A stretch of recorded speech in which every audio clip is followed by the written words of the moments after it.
Hi, welcome back to the second part of reading an XML or RSS feed.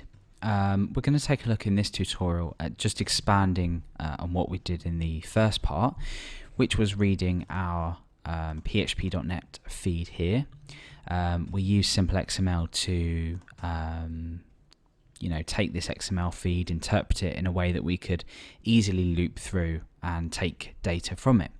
Now what we're going to do in this part is we're just going to turn what we've done into a function. It's going to be semi-useless because we're only going to be doing what we are here. We're not going to specify which feed we want to read from. However, it does make it a lot easier to reuse if required. So let's go ahead and make a start. I've created a file called function.php, so everything's going to go into here, and we're going to be working on refreshing this in the browser, so we're going to refresh that as we go. Okay, so let's go ahead and do this. Let's go ahead and create our PHP tags, and we'll define our function. I'm just going to call it php_net_feed. Now, we want to be able to pass one parameter to this function, and that is the limit. So I'm passing a limit to this, and that's going to be essentially the same thing, well, exactly the same thing as we did here. We're going to define a limit, except we're not going to be doing it as verbosely as we're doing here. Now this part here hasn't changed or won't change, so I'm going to go ahead and copy this. In fact, not a lot of it's going to change, but we are going to need to do something a little differently. And we're not going to, the function itself isn't going to be echoing the data out. It's going to be returning it as another array, so we can then use that elsewhere and use the array however we want. So it's going to be a lot, cleaner to use this. Anyway, let's go on. Okay, so we've already got our limit, which is passed through to the function. We first of all need to, well, we don't need to do it first, but we need to define our output. So I'm going to define that as an array. So we're going to be returning an array as well. And I'm also going to define x here, which is equal to 1. And that's going to be our counter as it is here. Now, this part hasn't changed either. It will change in here slightly. So let's go ahead and copy this code and paste it in. And let's just align that up properly. Okay, so we are passing in a limit. It's going to define x, or create a variable called x, assign 1 to it. We're getting the feed. We've got this output variable which we're going to be working on here in a minute, and we're looping through as we've already seen. So nothing, massively new. When we refresh, nothing's going to happen, but we need to go ahead and call this function. So I'm going to say php net feed, and I'm going to say limit. I'm actually going to say feed equals. Now, what we're doing here is we're not just going to, echo this out line by line.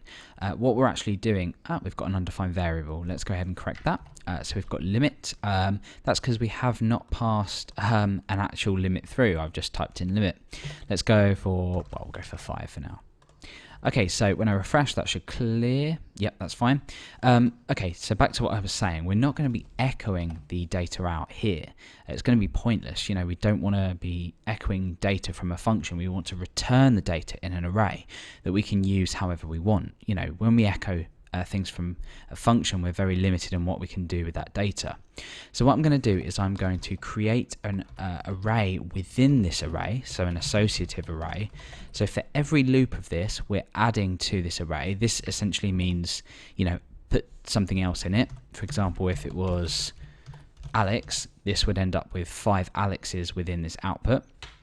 I can show you that if you want. Print our feed. Refresh. What's gone wrong?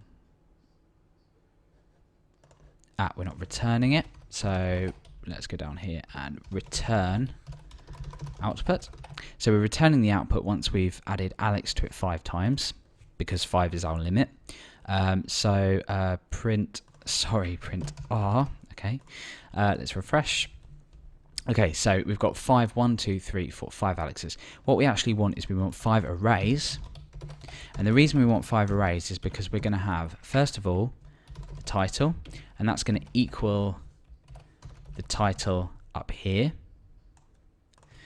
And then we're going to have the URL, and that's going to not equal but contain. So it's not really, we're not really saying equal to or equals. That's going to contain the URL. Okay, so now when we go ahead and we print, We've got, a bit of a mess here, but let's go ahead and do our trick that we saw in the first part of the tutorial. We're going to echo with pre-tags around it. And then we're going to pass that optional true parameter. Okay, so now what we've got is we've got array with the title here, and we've got the URL here, title here, and the URL here. So now what we can do is we can actually take this feed here, and although in one file it seems quite far-fetched to be doing it like this in a unnecessary amount of code, what we're actually doing is, for example, if this function was contained in an external file, so a function file as it should be, what we're actually doing is we are creating a much more flexible version of this. If we wanted to use this, say, a couple of times, once on one page and have 10 results, and once on another page and maybe have 5 results, or we wanted to give our users, say, an option to limit results, we're using a PHP.NET newsfeed, but this could be a Twitter feed, it could be a Facebook, some kind of Facebook feed, it could be absolutely anything. So what we can do now is we can say for each, and what I need you to do is imagine that this is in a completely different file. We can say for each feed, so remember we're working on our feed here now. For each feed as item, we could then say echo item title, and then we could go ahead and concatenate a comma onto it, for example. So when I refresh now, you see that for every loop we're getting this title given out to us, but as we did it before, we did it in an unordered list, so we can go and do that by all means. We can go just create our UL up there and then end our UL down there, indent this, and we could go ahead and we could echo out li, and we could do the same at the end there. We'll just close that tag, and when we refresh we get a list of our results, and that means that we've got a lot more control over all of our data rather than just echoing it out. We can go ahead and then change this, and we can go ahead and refresh, and that will just pull that data out. So we can manipulate the data within this output as well.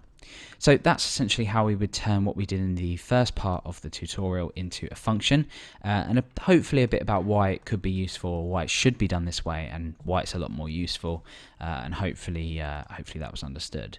So that's how to read XML or RSS feeds with PHP.